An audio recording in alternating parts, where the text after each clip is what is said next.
Now, over here, we're speaking about great Rabbi, Harav Shlomo Tvina, Zech Tzadik Libracha, famous rabbi of his time, happens to be his Hilula Kamot deep into this week, the 24th of Elul. He was born in the year 1855. He passed away in 1913, so he was approximately about 57, 58 of age at the time he passed away. He'd become a great Sopher. He was a translator. He was, I think, working in journalism also. He was a printer and one of the famous rabbis from Baghdad, also very much part of India in itself. Very great rabbi. I think he would, there was a newspaper which he would basically arrange, Magid Mesharim, I believe, which was running in Calcutta between the years 1890. And he was a great writer. He was one rabbi, I believe we've spoken about here in this series on various occasions before. I think he would translate and edit various different literature books, Judeo-Arabic, and would publish many books also respectively. Let's just explore a few of the highlights of the famous rabbi's life. Now, it's actually interesting. I think he was born in Baghdad in the year 1855. He would learn in the famous Talmud Torah of Midrash Bet Zilka, a place we've spoken about before, on various occasions before. That was the yeshiva of Raharav Abdallah, great rabbis, Iraqi rabbis, definitely in Jewish history. And mentioned about Abdallah Samech. I'd recommend everyone to watch that video we recorded about him. We recorded several videos within regards to his brilliance on previous occasions before. So at that point, he excelled in his studies. While he was in Baghdad, I believe as many as 3 books of his will get published over there in Baghdad. I think there was Pskei Dinim, the Katvenu L'Chaim. There was also on the festival of Purim, Chag Purim, Ayala Shlucha, and Bereshit, Genesis, Nofet Tzufim. So that was another greatness with regards to him. Now, I think come what year 1880, at that point in time, he would be around 35 years of age, if I'm not mistaken.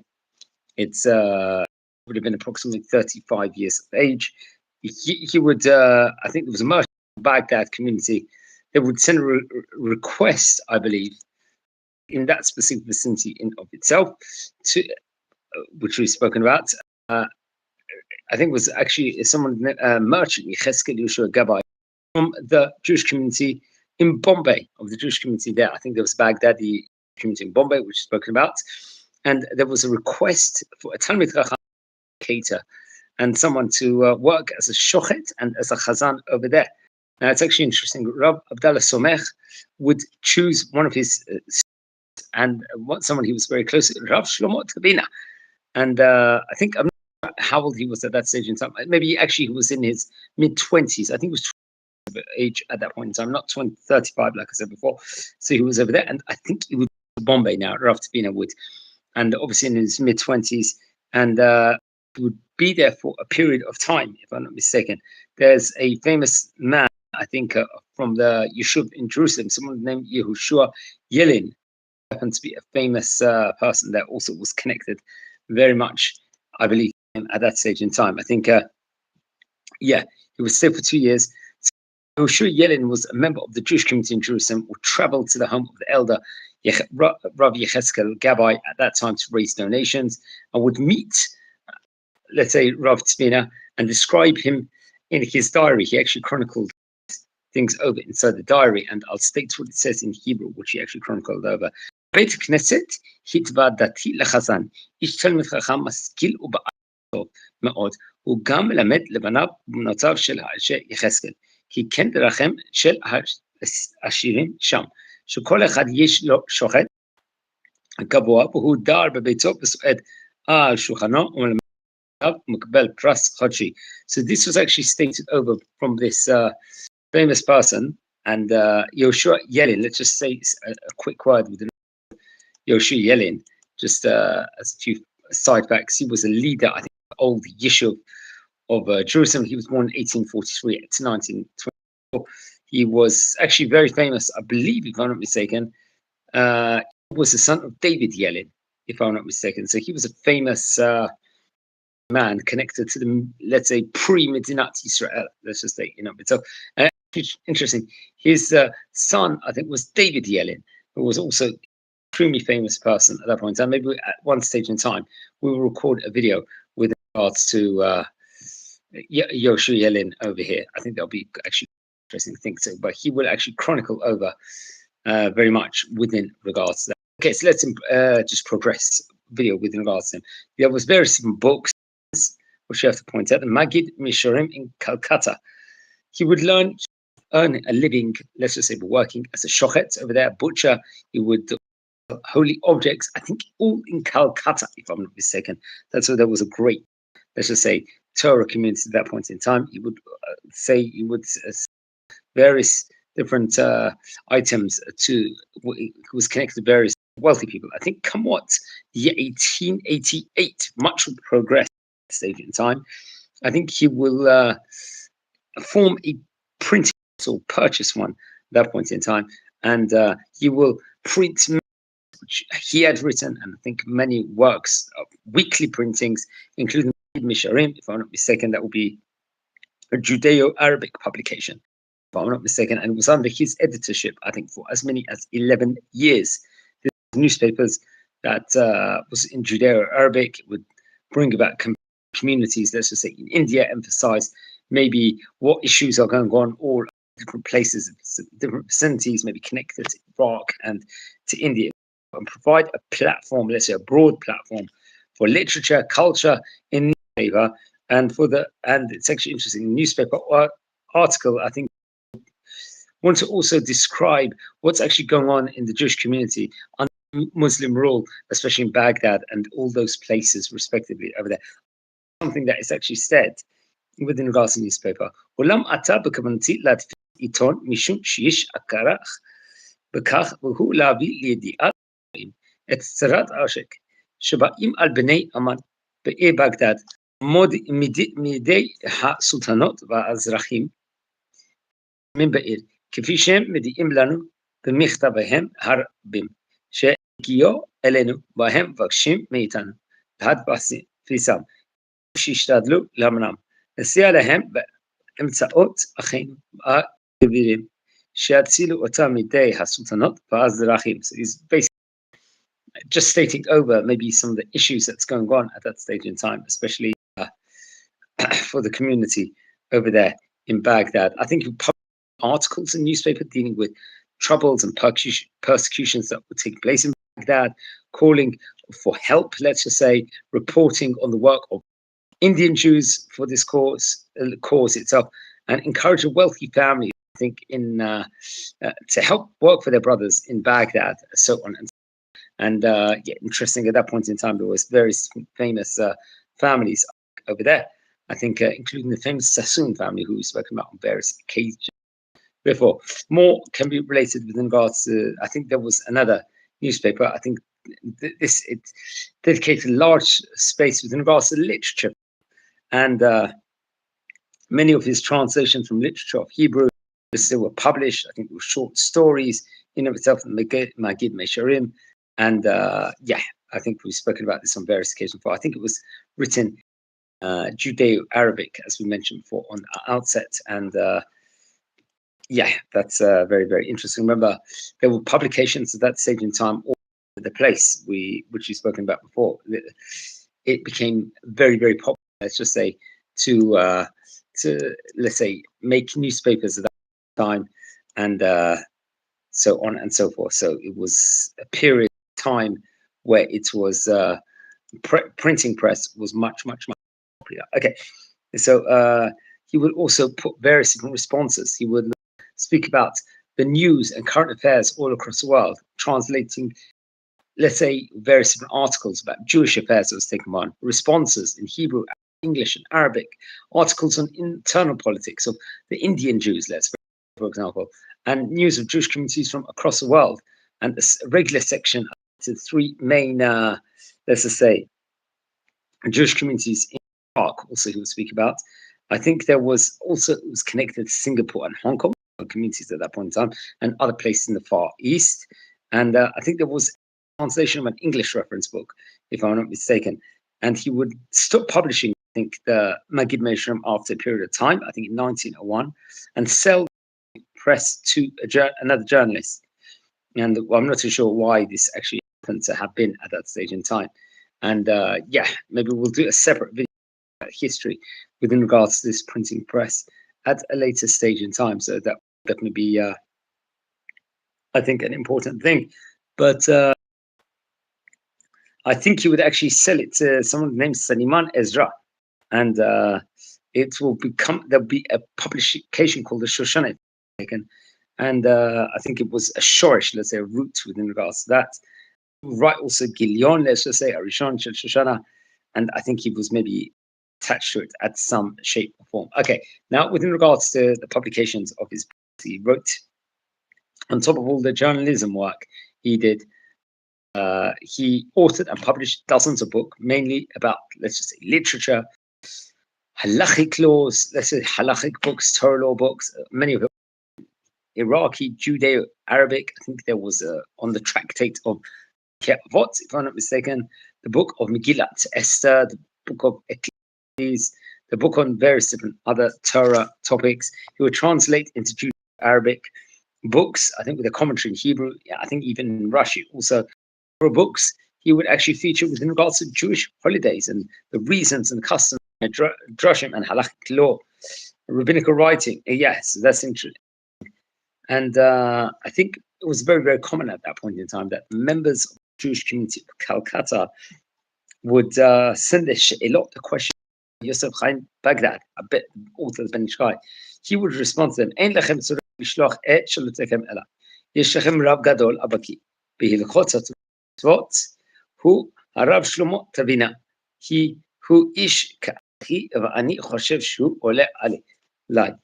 Respectively, so that big compliment to the highest praise, let's just say, within regards to that. He would actually say over. He would publish many books, some of which I think he would own, edited, somewhat translations, and I think connected to Abad, if I'm not mistaken. I think there was something in the year 1853. A novel which was written in Judeo-Arabic. His translations from modern Hebrew literature, I think some connected to another famous rabbi, some rabbi of the name Hillel Lipschitz. I believe he lived between 1844 to 1907, if I'm not mistaken, he himself. And books, I think it was translation by Meir Lehman, also, if I'm not mistaken. He was a famous German Orthodox rabbi and a publicist and a youth writer. Let's just say, so Avram Mapo, he would be. So he was very, let's say, it was called Emek Arazim, if I'm not mistaken.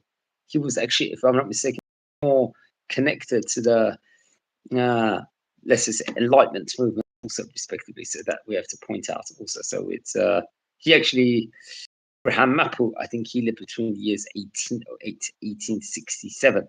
So he was also a famous rabbi at that stage in time. Yeah, that he was very much the writer of the Abad Sion, which we also have to point out.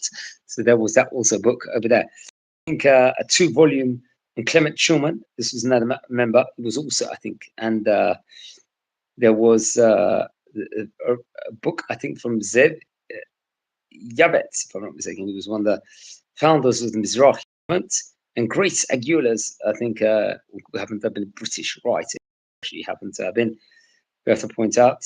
He would publish first-time collection of stories of various different literature of the Iraqi Jewish community, published many works written by him, and obviously featured very much in the Magid Mesharim. And his books and newspapers were distributed in the Iraqi communities through the Far East, and who met Rav Tvina shortly. One of the people that would meet Rav Tvina before he passed away, another famous man was spoken about before, David Suleiman Sassoon.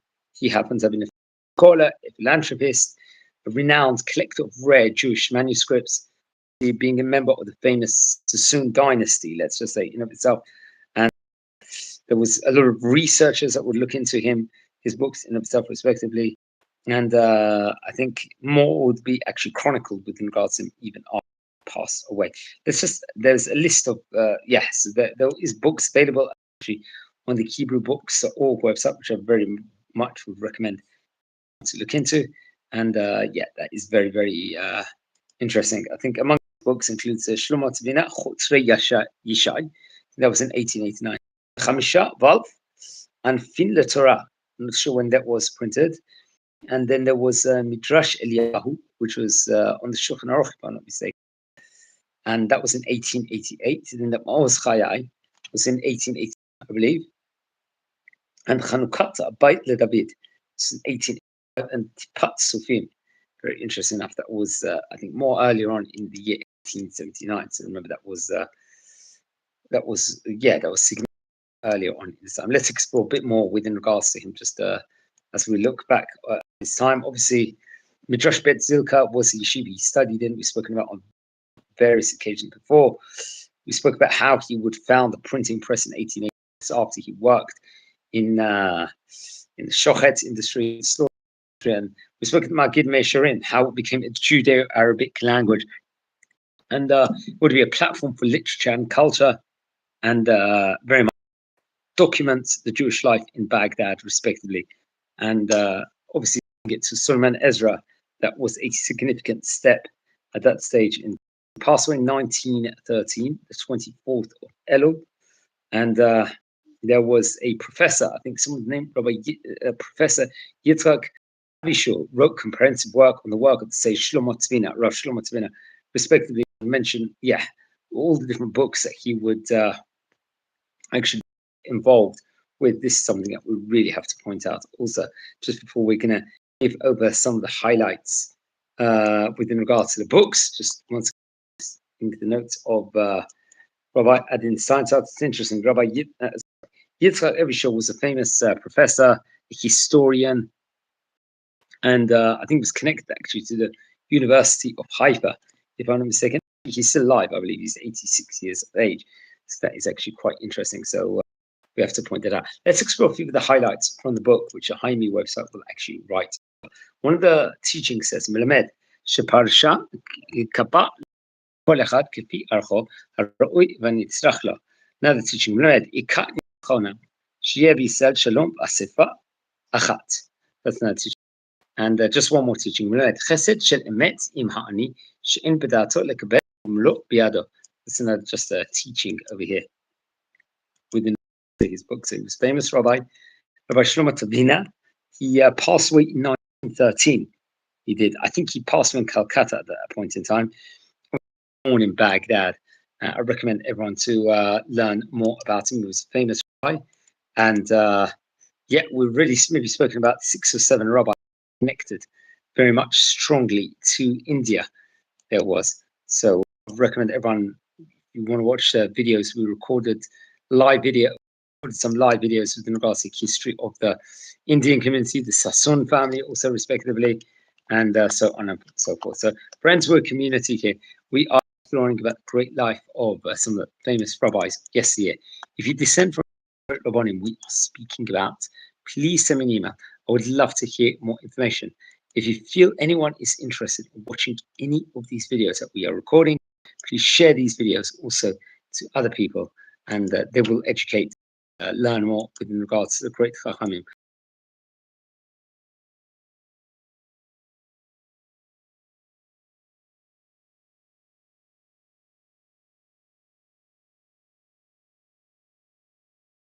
So if you feel anyone is watching any of these videos also, please share these videos also to other people. It's going to really make a huge difference. And friends, we're nearing a staggering 1,500 subscribers, which is a phenomenal achievement. I don't think we would have that at any stage when we initially started this program in itself. And let's just go from strength to strength. Learn more. We've spoken about famous Iraqi Indian rabbi today, which is always great. And please, any more feedback, I would love to hear. Just wishing all Shavuot Tov and Barach. We just came out of Shabbat Parshat. It was Ki Tavo this week, and next week we are going to come into Nitzavim Vayelech as we come inside the festival of Rosh Hashanah, respectively. So that's coming up next week. So thanks everyone for watching. Take care and blessings from Israel. I appreciate it. Thank you.